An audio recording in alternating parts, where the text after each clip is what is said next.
So this is an induction motor. This is the stator, okay, and this have the slots where you get the windings, okay, and then there we have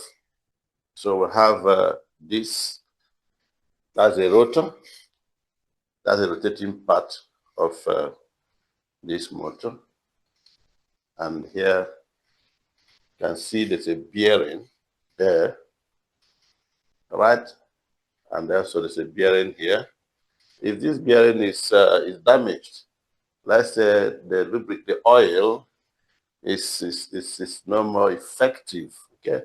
This cannot rotate like this. It will create a lot of losses. That's why we must also know windage losses, okay?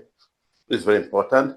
And we can see that this stator contains copper bars. These are copper bars like that all around, and they are shorted like that.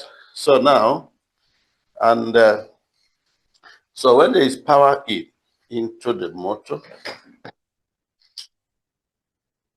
this is the terminal block. Okay, the terminal block. All right. So now, when we supply this motor, the terminal block, which has to be on top here, that will run the wires that will come from these slots, go through this hole here, and out there. Okay, and then to this terminal block. So when we supply this motor, there's going to be some losses. The winding is here. There will be some losses here on this core. So remember the core loss, because this is an iron core that we use to make these slots. That's an iron core. Look at this. So there will be some losses, okay, of which we can have copper loss, which is due to the wires, the resistance of the wires that we are going to have here. Remember, I've removed the wires, okay? I'm just still rewinding that.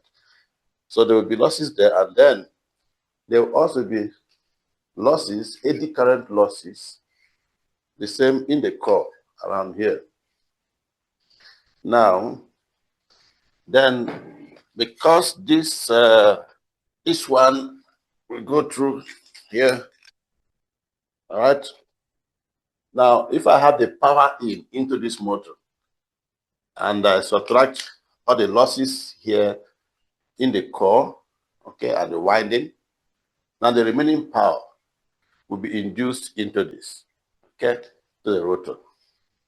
That's so that power that will cross through that stator, cross over the air gap, because this rotor enters into that that stator. There will be a gap, all right, an air gap. So the power crosses through the air gap into this. Now, because these are copper bars, there's going to be a copper loss also, which is I squared R loss. And so if I can remove the losses here, the remaining loss, the remaining power is what is going to be used in order to turn this. Okay?